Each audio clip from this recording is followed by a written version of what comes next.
सुरंग में आ गए हैं।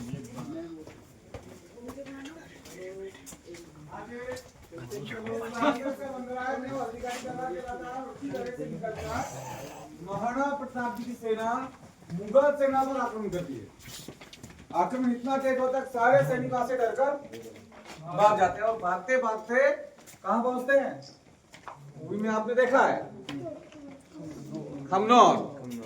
वहां पर दोनों सेनाओं के बीच में भीषण संग्राम होता है और संग्राम इतना भीषण होता है कि लाशों के बहुत सारे ढेर हो जाते हैं और खून के नदियां बहती है। तालाब बन जाते हैं। नदियां तो बहती है क्योंकि बारिश का सीजन था, उसमें नदियां भी बह रही थी। जो प्रमुख सहयोगी थे राम सतवर ग्वालियर के राजा, उनका और उनके तीनों पुत्रों का बलिदान वहीं पर हो जाता। वहीं पर उनके स्मारक आज भी बने हुए हैं।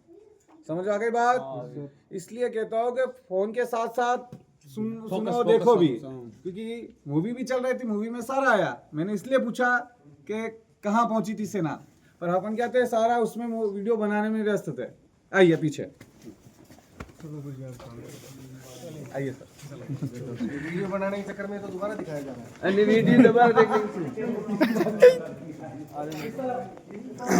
ये टांग काट दिया रे वो को शीश कट को।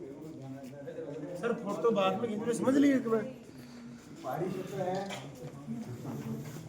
भरोसा नहीं है। हाँ जी, चेतक के बारे में हम सभी जानते हैं। महाराणा प्रताप जी का स्वामी भक्त घोड़ा, लेकिन उससे भी बड़ा स्वामी भक्त उनका एक हाथी भी था, राम प्रसाद हाथी। उस राम प्रसाद हाथी ने मुगल सेना के 14 हाथियों को मार गिराया था। इतना ताकतवर और बलिष्ठ हाथी था ये। इस हाथी को पकड़ने के लिए मुगल सेना इसका चारों तरफ से घेराव करती है, इसके महावत को मारती है, फिर मुगल सेना इस हाथी को अपने कब्जे में कर पाती है।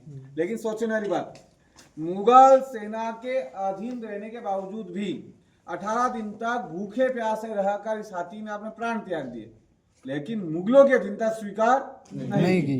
यहाँ तक कि अकबर भी ये बात सोचने के लिए मजबूर हो चुका था कि जिसके हाथी को तक नहीं झुका सका तो इंसान कितना महान होगा, जिसके लिए इस हाथी ने अपने प्राण त्याग दिए। अकबर ने तो इसका नाम तक भी बदल दिया था। जी सर, राम प्रसाद की जगह इसका नाम वीर प्रसाद रख दिया था। आइए, चेतक पर सवार महाराणा प्रताप की मूर्ति आपको सभी जगह मिल जाएगी, लेकिन राम प्रसाद हाथी पर सवार केवल 2 जगहों पर ही मूर्तियां हैं जिस पर महाराणा प्रताप जी हाथी पर सवार है। सबसे पहले जो मूर्ति बनी थी वो बनी थी, अरे आवाज मत करो, शांत रहो, शांत रहो ना। सबसे पहले जो मूर्ति बनी थी राम प्रसाद की जिस पर महाराणा प्रताप जी बैठे हुए थे, वो दुबई के अंदर एक रेस्टोरेंट है, चौकी ढाणी रेस्टोरेंट, वहां पर स्थापित हुई थी। अभी कुछ महीने पहले जब महाराणा प्रताप जी की जयंती गई थी, उस दिन भीलवाड़ा जिले के अंदर एक शाहपुरा क्षेत्र, वहां पर राम प्रसाद हाथी की मूर्ति स्थापित की गई जिस पर महाराणा प्रताप जी विराजे हुए हैं। केवल 2 मूर्तियां हैं जिस पर महाराणा प्रताप जी हाथी पर सवार है, बाकी कहीं पर भी नहीं। बेलोल खां नामक वाली घटना आपने सुनी थी, मूवी के अंदर आई थी, जिस महाराणा प्रताप जी ने एक ही बार में जीरे बख्तर और घोड़े सहित 2 हिस्सों में कर दिया था। तो ये दृश्य देखकर आसपास के जो मुगल सैनिक थे सारे सैनिक वहां से डरकर भाग जाते हैं। क्यों भाग जाते हैं? क्योंकि बेलोल खां मुगल सेना का सबसे ताकतवर सैनिक था। तो सारे सैनिक ये सोचने के लिए मजबूर हो जाते हैं कि अगर हमारे सबसे ताकतवर सैनिक अगर यह हालत हो सकती है तो हमारी क्या स्थिति होगी। उस डर से सारे सैनिक वहां से डरकर भाग जाते हैं। जीरे बख्तर का मतलब होता है सियास्त्राण, लोहे का कवच, उसको भी चीर दिया था एक ही बार में। आइए, तो बस यहीं रुकना है। जिनको फोटो खींचना उनको खींचने दो, कोई दिक्कत नहीं। हाँ जी, इसके पश्चात जब महाराणा प्रताप जी आगे की तरफ बढ़ते हैं तो उनका सामना मुगलों के प्रधान सेनापति सवाई मानसिंह होता है। मानसिंह को देखते ही महाराणा प्रताप जी अपने बाले से मानसिंह पर वार करते हैं।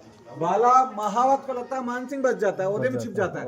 तो महाराणा प्रताप जी लगता है कि अभी तक मानसिंह ऊपर नहीं उठा, इसका मतलब नीचे छिप चुका था वो। लेकिन उनको ये लगता है कि अभी तक ऊपर नहीं उठा, इसका मतलब वो मारा गया, जबकि जिंदा ही था, घायल अवस्था में था। तो बाद में अपने घोड़े चेतक को नीचे उतारने के लिए इशारा करते हैं। घोड़ा जैसे ही नीचे उतरता है तो हाथी की सूंड में सुरक्षा के तहत एक तलवार बांधी जाती थी। उस तलवार से चेतक का पिछला पैर कट जाता है। पैर कटने के बावजूद भी पूरे युद्ध क्षेत्र में चेतक दौड़ता है। आइए, 1 2 3 4 5 6 7 8 9 10 शंकर कड़के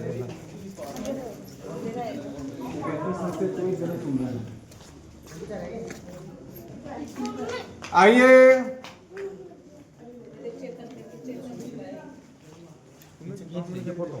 पहले सुन लियो आराम से खींच लीजिए फोटो बगैर फोटो भी रहते और हाथी की सूंड में तलवार के जैसे चेतक का पिछला पैर कट जाता है, उसके बावजूद भी पूरे युद्ध क्षेत्र में चेतक दौड़ता है। उसी दौरान बीच में इस तरफ एक नाला बना हुआ है, पीछे थोड़ा पीछे सरक जाइए।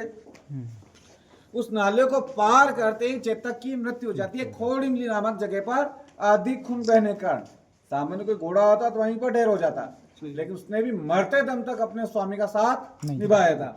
तो आपने बहुत सी जगह पे देखा होगा, चेतक के मुख के ऊपर हाथी की सूंड में कवच बांधा जाता है।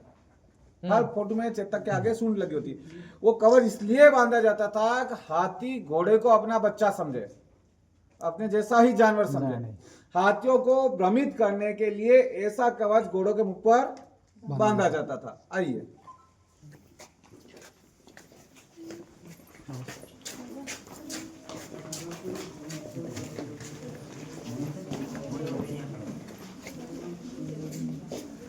जब हल्दी घाटी विजय का समाचार अजमेर में स्थित मुगल दरबार में अकबर को पता चलता है कि अकबर ने जिन दो लोगों को हल्दी घाटी में महाराणा प्रताप जी को हराने के लिए भेजा था, एक था जयपुर का राजा सवाई मान सिंह और उसका सहयोगी आजम खान। ये दोनों इस युद्ध में हार कर आए हैं, तो अकबर ने इन दोनों को 6 महीनों के लिए दरबार से बाहर निकाल दिया था। इनकी ड्योढ़ी बंद कर दी थी। ड्योढ़ी का मतलब था दरबार से मिलने वाली सुविधाएं। इनकी ड्योढ़ी बंद कर दी गई थी, इनके सारे मनसब इनसे छीन लिए जाते हैं। यहाँ तक कि जो अतिरिक्त सुविधाएं जो उनको दी जा रही थी, वो सारी सुविधा इनसे छीन ली जाती है। कारण अरे क्या बातें हो रही है? एक बात आप ध्यान से सुनिए, आपको फोटो बनानी है तो आप फोटो बनाते रहिए, पर जो बोल रहे हैं तो आप भी अपने मुंह पे उंगली रख के डिस्टर्ब ना करें। फिर उनका बोलना उनकी इंसल्ट हो रही है।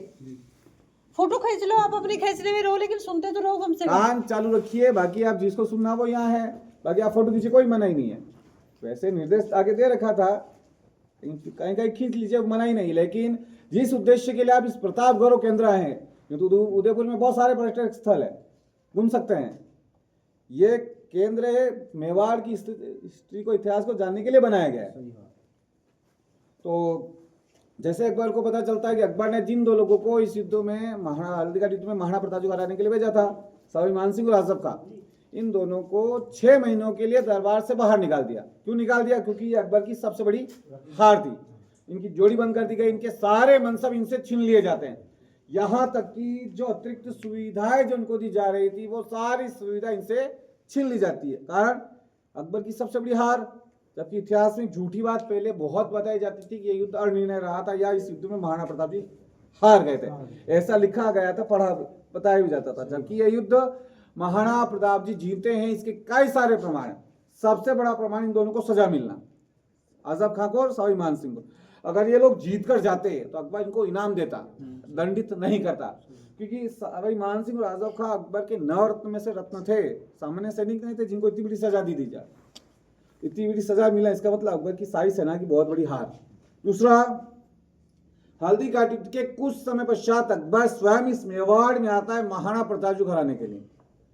यदि हल्दी घाटी में महाराणा प्रताप जी की सेना हार गई होती तो अकबर फिर से मेवाड़ में क्यों आया? जीते क्षेत्र को कौन जीतने आता है? ये 2 बड़े उदाहरण हैं जिससे साबित होता है इस युद्ध में महाराणा प्रताप जी विजय रहते, जीते थे। और यहाँ तक एक बहुत बड़ा और एक विशेष उदाहरण और भी आता है अल बदायूनी का। अल बदायूनी एक इतिहासकार था, उसने हल्दी घाटी युद्ध में भी भाग लिया था। उसने अपनी आंखों देखा हाल अपनी किताब में लिखा है कि हमारी सेना इस युद्ध में बुरी कदर से हार चुकी थी। तो जीता कौन था? महाराणा प्रताप। ये सारे प्रमाण आज भी मौजूद हैं। अगर अकबर की सारी सेना जीतती या दूसरी बार अकबर जीतता तो अकबर के नियम चलते, कानून चलते।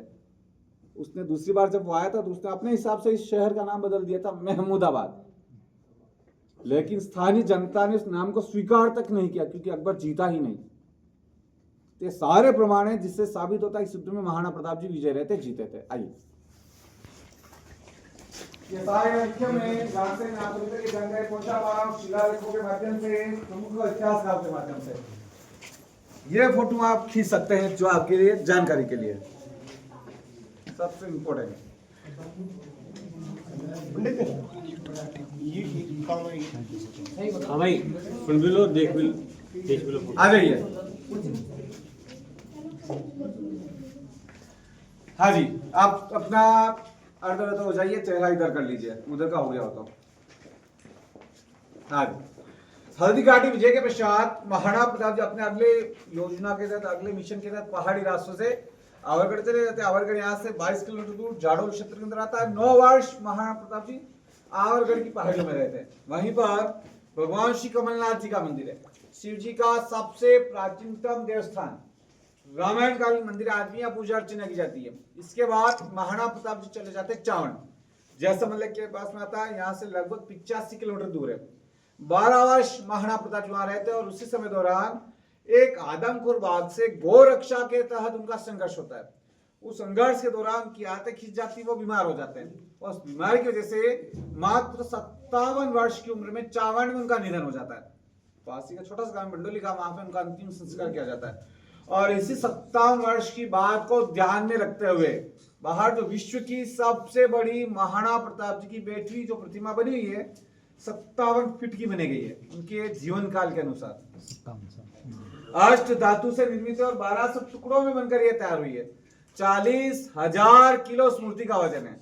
मूर्ति की सबसे बड़ी विशेषता, राज सन्यासी की मुद्रा में उसका निर्माण किया गया है। राज सन्यासी का मतलब राजा होते हुए भी सन्यासी जैसा जीवन जीना। महाराणा प्रताप जी ने अपने जीवन काल के 21 से 22 वर्ष पहाड़ों और जंगलों में बिताए थे, एक प्रण के खातिर। वो प्रण था, जब तक मैं इस मेवाड़ को पूर्ण रूप से मुगलों से स्वतंत्र नहीं करा देता तब तक महलों में नहीं रहूंगा, सोने चांदी के पात्रों में भोजन नहीं करूंगा और मखमल के बिस्तरों का उपयोग नहीं करूंगा। उस प्रण के खातिर उन्होंने अपना ये जीवन काल पहाड़ों और जंगलों में बिताया था। आइए